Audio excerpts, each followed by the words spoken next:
All right, so today we're taking a deep dive into uh, the Delhi Sultanate. Yeah. And this was a kingdom that ruled a huge part of India Mm. for over 300 years. Yeah.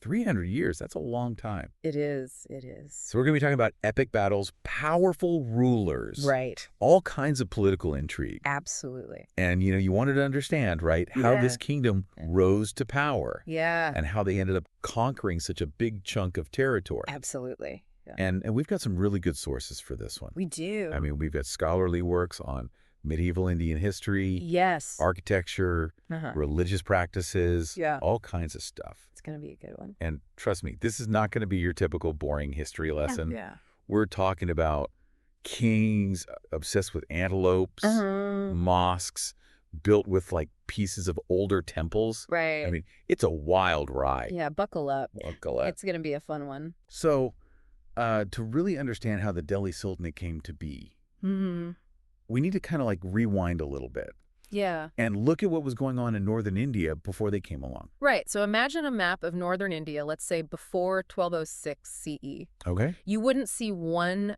big empire. Okay. What you'd see is lots of these smaller Rajput kingdoms, Right.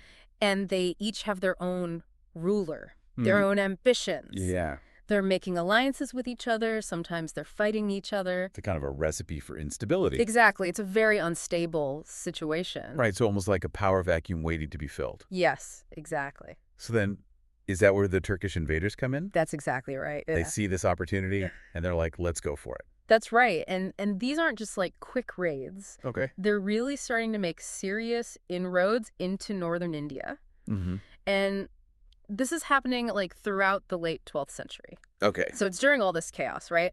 That this guy, Qutb Aibak, Very good. he was, I've heard of him. yeah, he was a former slave general, Right. but he had climbed the ranks Mm. and he sees his chance. Okay. So in 1206, he establishes the Delhi Sultanate. Okay. And this is a really important moment. Right. It changes everything. It changes the course of Indian history. Absolutely. That's pretty, I mean, Yeah. talk about an underdog story, right? Right. From slave general to sultan. It's amazing. But I imagine taking the reins of like a brand new kingdom Mm-hmm. in such a crazy region, Yeah. it couldn't have been easy. It was not easy. Right. So what were some of the like biggest hurdles? So they faced a bunch of challenges. Okay. First of all, they had to consolidate their power. Right. They had to get rid of any rivals, make sure everyone knew who was in charge. Make their authority known. Exactly. And then, of course, they had to defend their borders. Right. Because there were a lot of people who wanted to see the Sultanate fail. They wanted to take him down. Yeah. And then on top of all that, they had to figure out a way to actually run this place. Oh, right. They needed to set up some kind of administration. Right. To manage everything. Yeah, it was a lot to handle. I mean, that sounds like a lot. It was. So how did they manage Yeah. not only to survive all that, Yeah. but to actually build an empire out of it? Yeah, so obviously military skill was super important, Right. but you also needed to be smart. Okay. So let's look at Iltutmish. Okay. He ruled from 1211 to 1236. Right. And he was not just a warrior, he Oh. was like a master strategist. Oh. So not only did he secure his own position, right? He had to get rid of threats from inside the Sultanate, Okay. but he also fought off the Mongols, Oh, wow. which was a huge deal. Yeah. The Mongols were really powerful. Right. So this really solidified the Sultanate's power Yeah. because now people were like, okay, these guys are serious. Right. They can take on the Mongols. Exactly. That's impressive. Yeah, it was a big deal. So he was obviously good at winning battles, Yes. but it sounds like he was also thinking about the long game, That's right. like how to make the kingdom last. Exactly. He wasn't just thinking about the next battle. He Yeah. was thinking about the future. So what were some of the things he did? One of the big things he did was introduce a unified currency system. Okay. So before that, Right. if you were a merchant and you were traveling around, Mm-hmm. you had to deal with all these different kinds of money, Right. which was a pain. Yeah. So his system made trade a lot easier. Right. It helped the economy, Okay. but it also projected this image of unity Right. because now, no matter where you are in the Sultanate, Mm-hmm. you're using the same coin. Right. With the Sultan's mark on them. Exactly. Right. So it's like a subtle but powerful reminder Yes. of who's in charge. Absolutely. It's interesting how something like money can be such a big deal in building a kingdom. It's not just about armies and battles. Right. It's also about the little things. The details. Yeah. So they were thinking about those details. I were. And it wasn't just about coins. No. Right. They also understood the importance of symbolism. So they built these impressive mosques. Right. Like the Qawat al-Islam Mosque in Delhi. Okay, I've heard of that one. Yeah, and these mosques were not just religious centers. Okay. They were also reminders of the Sultanate's power.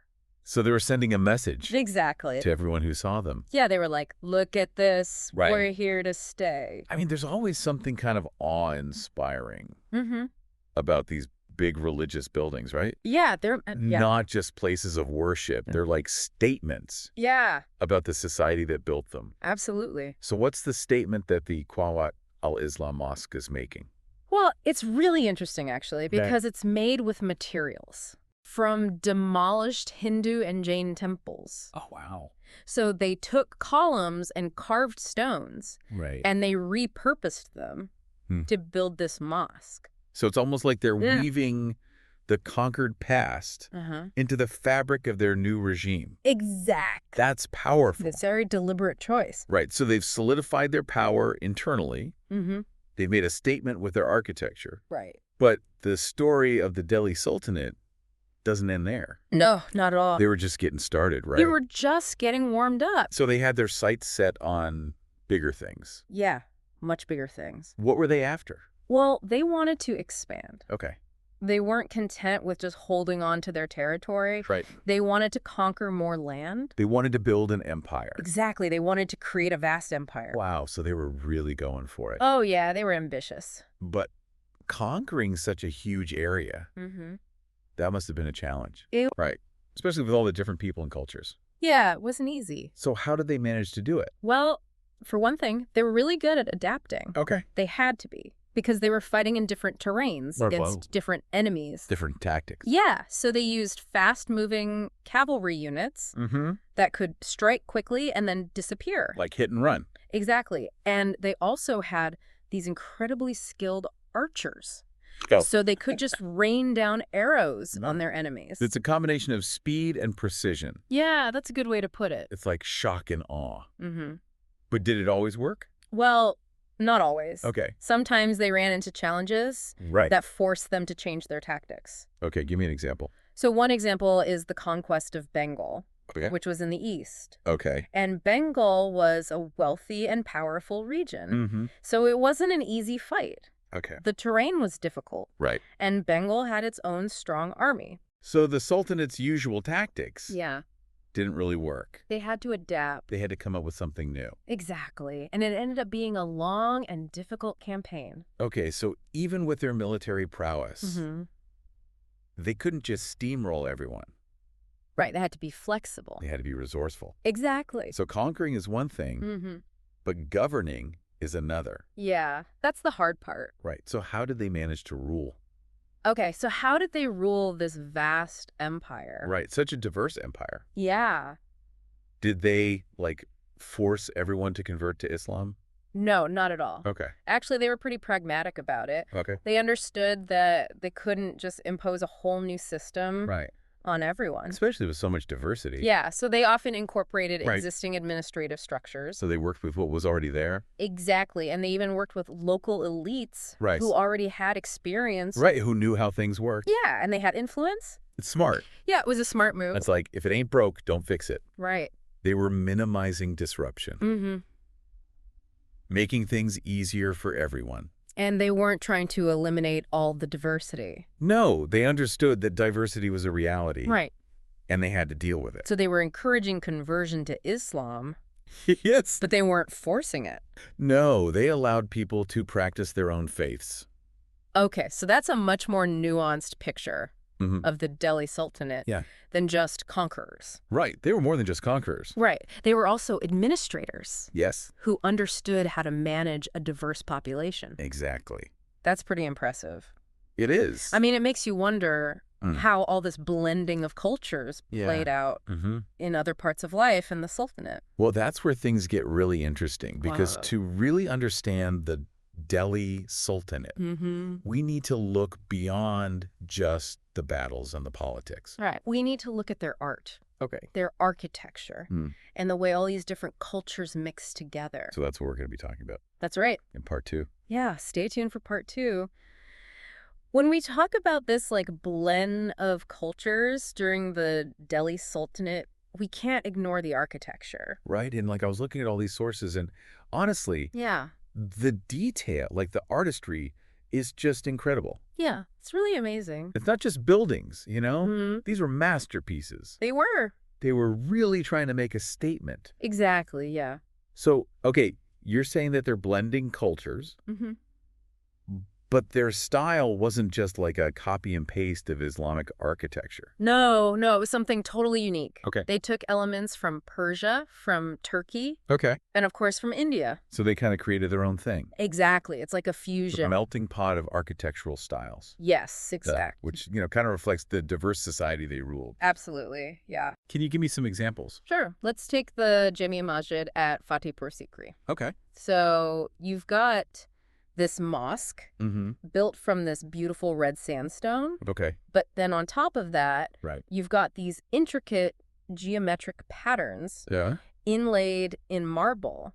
Wow. And this level of detail and craftsmanship, you didn't really see that so much in pre-Islamic Indian architecture. So it's something new. It's something new, and it really shows the skill of the artisans. Right. And the ambition of the people who commissioned these buildings. It sounds amazing. I mean, just breathtaking. It's really stunning. Those artisans must have been so talented. Oh, they were incredibly skilled. Yeah. And we can't forget about the calligraphy. Oh, right. So you have these beautiful inscriptions Okay. in Arabic and Persian, and they're not just randomly placed. Okay. They're incorporated into the design. Right, part of the overall aesthetic. Exactly. And they often featured verses from the Quran or stories about the building itself. So it's like a secret language. It is, in a way. Waiting to be deciphered. Yeah. So it's not just beautiful, it's also telling a story. Exactly. It's a visual feast and a historical record. Right, all in one. Yeah.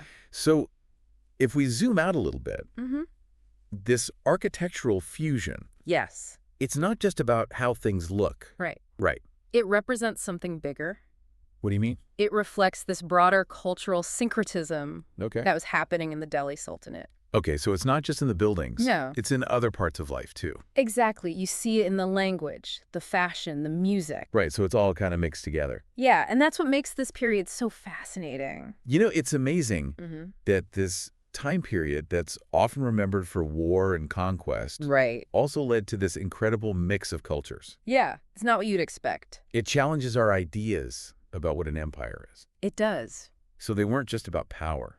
They also played a role in shaping India's cultural landscape. Absolutely. And that's something that's still felt today. Yeah, that's a legacy that lasts. It does. It's a powerful legacy. So we've seen the Delhi Sultanate go from this, patchwork of kingdoms to a huge empire with its own unique cultural blend. But like all empires, their time eventually came to an end. That's right. All empires fall eventually. But their influence didn't just disappear. No, not at all. Right. They laid the groundwork for the Mughal Empire. Oh, okay. Which adopted many of the Sultanate's systems and practices. So it's like a chain reaction. It is. History is a chain reaction. One thing leads to another. Exactly. And the Delhi Sultanate had a lasting impact on India. It did. A profound impact. It's amazing to think about. It is. It's really humbling. And those architectural marvels, oh, yeah, they're still standing today. They are. It's amazing. Like silent witnesses to the past. Yes, they're like portals to a different time. Right, they're inviting us to unlock their secret. To explore, to learn. So as we're wrapping up this deep dive into the Delhi Sultanate, I keep coming back to this one question. Okay. So we talked about how diverse the Sultanate was. Right. And their policy of incorporating existing systems and people. So how did Hindu rulers, like figures like Bir Singh Deobandela, navigate their relationships with the Mughals? That's a great question. Because the Mughals came after, right? Yes, they inherited the legacy of the Delhi Sultanate. It is a great question, and it's easy to assume that Hindu rulers under the Mughals were kind of just like, subdued, right? Yes. Forced to just go along with everything. Exactly, assimilate. Right. But figures like Bursing de Oberdella, they kind of challenge that assumption. Okay. He was a powerful chieftain in central India. And this was during the early Mughal period. And the sources tell us that he was really good at navigating the political landscape. That makes sense. Yeah. So you've got the Mughals, and they've inherited, you know, some stuff from the Delhi Sultanate. Right. But they also have their own... Yeah, they have their own ideas. Ambitions, beliefs. Their own way of doing things. So how did this guy, Birsing Deobundela, not only survive, but thrive under Mughal rule? So it seems like he had this strategy. Okay. This kind of like delicate dance of loyalty and self-assertion. So he's playing both sides?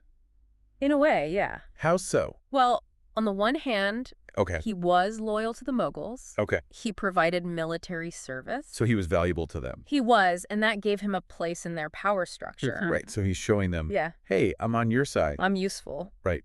I'm a good asset. Exactly. But at the same time... Yeah, at the same time... he wasn't afraid to assert himself. No, not at all. How did he do that? Well, he was a big patron of the arts. Okay. He commissioned these amazing palaces and temples Okay. that celebrated Hindu culture. Right. So it's like he's saying, yeah, I'm loyal to you. Right. But I'm also Hindu. Yeah, don't forget that. Don't forget who I am. That's a really smart strategy. It is. It's very clever. He's balancing those two things. Yeah, he's walking a tightrope. And the architecture is a part of that. Absolutely. Yeah. It's not just about, you know, pretty buildings. It's about sending a message. Right. So tell me about his palace at Datia. Okay, so this palace, it's a beautiful example of Rajput architecture. Okay. Very intricate carvings, imposing structure. Right. Very Hindu? Yeah, very much so. Well, but if you look closely, you can also see Mughal influences.